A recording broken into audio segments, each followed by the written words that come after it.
สำหรับบทចម្រៀងដែលនាងខ្ញុំផុសថ្មីនេះនឹងមានបទចម្រៀងជាបន្តដែលត្រៀមនឹងផុសបន្តទៀតនេះគឺធ្វើសម្រាប់ចូលឆ្នាំខ្មែរផង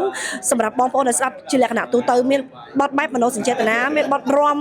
តែមិនមែនបទស្លុយទេបងប្អូនដោយសារវ័យខ្ញុំហ៊ូស្លុយប្រហែលជាខ្ញុំអត់ចេញអូយ៉ូទេនេះខ្ញុំចេញលក្ខណៈគេថា no music lyric ចាគឺនាងខ្ញុំថតបែបជា lip sync នៅក្នុង studio អញ្ចឹងអត់ចង់ចំណាយពេលផុស audio ហើយយើងមកថត MV ថតអីទៀតអញ្ចឹងអត់ចង់ញ៉ៃអញ្ចឹងដាក់តាមបន្តអញ្ចឹងទៅដោយសារបទដែលនាងខ្ញុំត្រៀមធ្វើនេះនឹងត្រៀម post បទបែបមនោចេតនាហ្នឹងគឺជាបទចាស់នាងខ្ញុំដែលពីមុនមកនាងខ្ញុំយកមក cover សារឡើងវិញហើយចា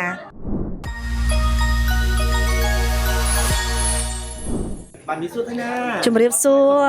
ចាសុខសប្បាយការនេះសុខអាចយើងឥឡូវលោកចូលច្រើនអត់ផងឲ្យនិយាយត្រង់និយាយក៏ត្រង់ហ្មងសិនអត់សូវហ្មងព្រោះបើនិយាយថាខ្ញុំរវល់ខ្លាំងដូចក៏ហក់បងប្អូនពេកដោយសារខ្ញុំបាត់មុខពីសិល្បៈឡើងចូលចិត្ត10ឆ្នាំហ្នឹងអញ្ចឹងវាអត់មានត្រូវការងារណាដែលតម្រូវការសម្រាប់នាងខ្ញុំទេប៉ុន្តែឥឡូវនាងខ្ញុំត្រឡប់ចូលមកវិញជាមួយនឹងការផលិតបទចម្រៀងថ្មីជាច្រើនដែលផុសនៅលើ page ក៏ដូចជា channel YouTube របស់នាងខ្ញុំផ្ទាល់ channel YouTube របស់នាងខ្ញុំគឺនាងខ្ញុំបានបង្កើតយូរគាត់ថានាងខ្ញុំអត់សូវ active ជាមួយវាដោយសារដូចដឹងស្រាប់អញ្ចឹងបងប្អូនអត់សប្បាយចិត្តក៏ចាក់ចេញសប្បាយចិត្តក៏បុកចូលមកវិញអញ្ចឹងទៅឥឡូវសប្បាយចិត្តចាប់ផ្ដើមចូលមកវិញទៀតហើយសម្រាប់បទចម្រៀងដែលនាងខ្ញុំផុសថ្មីនេះនឹងមានបទចម្រៀងជាបន្តដែលត្រៀមនឹងផុសបន្តទៀតនេះគឺធ្វើសម្រាប់ចូលឆ្នាំខ្មែរផង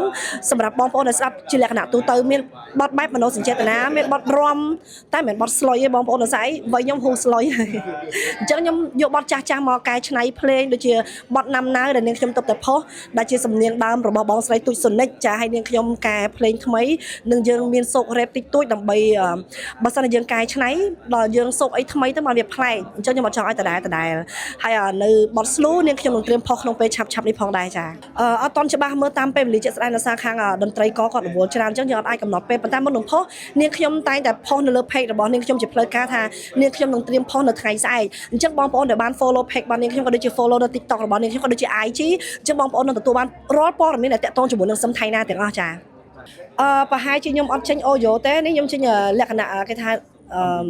no music lyric ចាគឺនាងខ្ញុំថតបែបជា lip sync នៅក្នុង studio អញ្ចឹងអត់ចង់ចំណាយពេលផុស audio ហើយយើងមកថត MV ថតអីទៀតអញ្ចឹងអត់ចង់ញ៉ៃអញ្ចឹងដាក់តាមបន្តអញ្ចឹងទៅដោយសារបទដែលនាងខ្ញុំត្រៀមធ្វើនេះនឹងត្រៀម post បទបែបមនោចេតនាហ្នឹងគឺជាបទចាស់នាងខ្ញុំដែលពីមុនមកនាងខ្ញុំយកមក cover សារឡើងវិញហើយចាសម្រាប់សឹមថៃណាអ្នកចម្រៀងមួយរូបនេះមានតែម្រាមដៃ10ចាសូមធ្វើការគ្រប់អរគុណតាំងពីដើមរហូតមកដល់ពេលនេះចានៅពេលដែលខ្ញុំប្រឡូកជាមួយនឹង social media ខ្លាំងមិនដឹងថាសន្ទុះនៃការគ្រប់គ្រងបងប្អូនដែលផ្លេចសឹមថៃណាទេទោះបីនាងខ្ញុំដកឃ្លាពីសិល្បៈច្រើនឆ្នាំហើយបកចូលមកវិញគាត់នៅតែសួរថាបាត់ទៅណាយូរម៉េះមកវិញfan រងចាំអញ្ចឹងសូមមេត្តាបន្តការគ្រប់គ្រងតារាចម្រៀង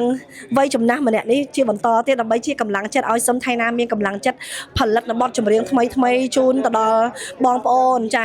ហើយនាងខ្ញុំនឹងប្រឹងឲ្យអស់ពីលទ្ធភាពមកលើកនេះលេងលើដូចលើកមុនទៀតហើយចាចូលមកសុបហ្មងលើកមុនចូលផ្លែតចេញដូចលេងឡុកឡតែឥឡូវអត់ទៅសុំថៃណាចាស់ហើយអញ្ចឹងលើកនេះលេងមែនតើបងប្អូនលេងជុំគ្នាបណ្ដោយអរគុណច្រើនណាបងប្អូនជាទីស្រឡាញ់ជាទីគោរពរបស់សុំថៃណា